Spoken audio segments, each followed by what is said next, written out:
इस वक्त ये सबसे बड़ी खबर जो हम आपको देने जा रहे हैं वो है लोकसभा 2024 के रिजल्ट की। जी हाँ अर्शी, अब जो नतीजे सामने आए हैं उसमें पूरी की पूरी बाजी पलटती नजर आ रही है। सुबह से ही वोटिंग्स की गिनती जारी है और अभी शाम हो चुकी है और अब तक पूरे विदर्भ का रिजल्ट जो है कैसा रहा, चलिए देखते हैं। लोकसभा चुनाव के परिणाम लगभग घोषित हो चुके हैं। विदर्भ में चंद्रपुर लोकसभा में कांग्रेस प्रत्याशी प्रतिभा धानोरकर ने 2.5 लाख की बढ़त ले ली है और अभी 2 राउंड बाकी है और उनकी विजय पक्की मानी जा रही है। चंद्रपुर लोकसभा के 6 विधानसभा क्षेत्रों में उनकी निश्चित जीत के लिए ढोल ताशे बजाए जा रहे हैं। कार्यकर्ताओं में भारी उत्साह नजर आ रहा है।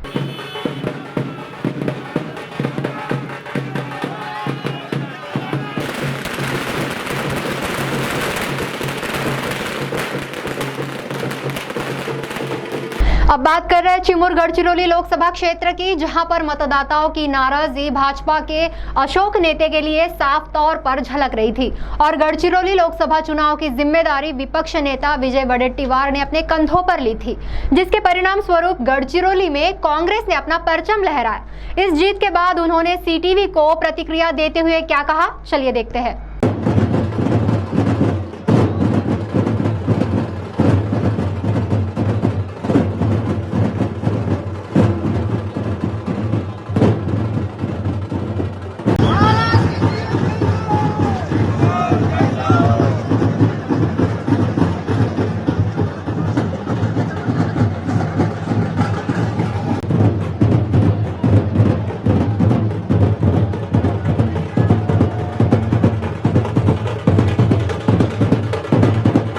मोदी सरकारला सत्तेतून घालवण्यासाठी जो कौल दिला आहे त्या संदर्भात मी सर्व महाराष्ट्रातील जनतेचा मनापासून आभार मानतो। त्यांच्या आशीर्वादामुळे, कार्यकर्त्यांच्या प्रचंड मेहनतीमुळे आणि महाविकास आघाडीतील उत्तम समन्वयामुळे तीनही पक्षाचे नेते कार्यकर्ते एक दिलाने काम केल्यामुळे आज महाराष्ट्रामध्ये महायुती भुईसपाट होताना दिसते आहे। आणि विशेष करून या त्रिकुटांचं जे सरकार आलं, दुसऱ्यांचे चिन्ह पळवून पक्ष पळून, हे महाराष्ट्रातील जनतेने दगाबाजांना आणि गद्दारांना धडा शिकवण्याचा जो निर्णय घेतला ते आज प्रत्यक्ष मतदानातून दिसत आहे। आणि यापुढेही जर तुम्ही लोकांचे पक्ष फोडाल, लोकांना त्रास द्याल, तर तुम्हाला महाराष्ट्राच्या मातीत गाडण्यापासून सुरुवात होईल। हा जणू इशाराच महाराष्ट्रातील जनतेने या आजच्या निर्णयाने दिसतो आहे। तर मला वाटतं हा ऐतिहासिक निर्णय आणि जो अंदाज होता आमचा की 30 ते 35 जागा आम्ही जिंकू, आणि ज्या वेळेस 2 दिवसापूर्वी एक्झिट पोलचे काही आकडे आलेत, हे आकडे बनावट आहेत, बोगस आहेत, हे आता सिद्ध झालेलं आहे। सत्ताधाऱ्यांना खुश करण्यासाठी, 2 दिवसाचा आनंद देण्यासाठी त्यांनी हा जो काही प्रयत्न केला तो 2 दिवसाचाच आनंद राहील। मोदी या देशाचे पंतप्रधान होणार नाहीत असं एकूण वातावरण जे देशात निर्माण झालं होतं त्याला आता पूर्णविराम मिळतो आहे असं मला वाटतं। आणि महाराष्ट्रात तर एक दिलाने आम्ही पुढच्या विधानसभेसाठी तीनही पक्ष मिळून, महाविकास आघाडी मिळून आजपासून तयारीला लागणार आणि महाराष्ट्राच्या मध्ये परिवर्तन जनता ठरवली आहे, त्याला फक्त आम्ही कारण आहोत। आम्हाला काम करायचं आहे, जात पात धर्माच्या पलीकडे विकासाचं काम करायचं आहे, हे आम्ही आता ठरवून पुढचं काम करू।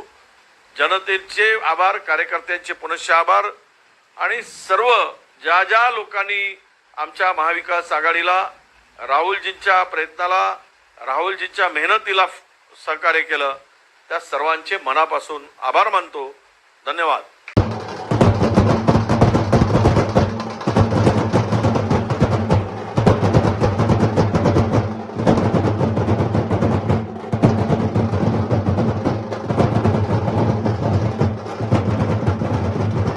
नागपुर बिल्कुल, राज्य की उपराजधानी और दो भाजपा के ताकतवर नेता भी नागपुर के हैं, साथ ही आरएसएस का प्रमुख कार्यालय भी यहां पर है, जिसके कारण ये भाजपा का गढ़ माना जा रहा था और यहां से नितिन गडकरी चुनाव लड़ रहे थे।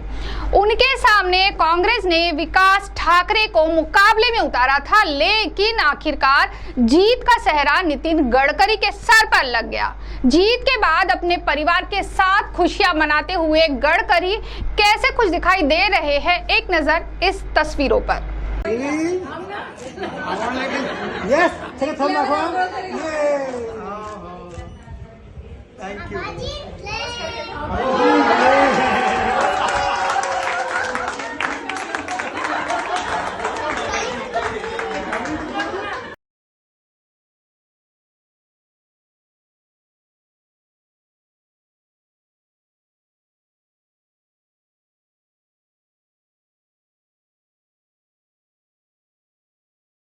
अब नजर डालते हैं वर्धा की ओर। वर्धा लोकसभा में भाजपा ने फिर एक बार रामदास तड़स को चुनावी मैदान में उतारा और महाविकास आघाड़ी की ओर से उनके खिलाफ शरद पवार गुट के अमर काले को टिकट दी गई। शुरुआती दौर में तड़स के लिए आसान लगने वाली जीत धीरे धीरे उन्हें पराजय की ओर कब ले गई, इसका अनुमान आप वोटों की गिनती के समय देख सकते थे। और इस मुकाबले में शरद पवार गुट के अनिल देशमुख ने मोर्चा संभाला हुआ था। जीत के बाद उन्होंने संवाददाताओं से रूबरू होते हुए क्या कहा, आइए देखते हैं।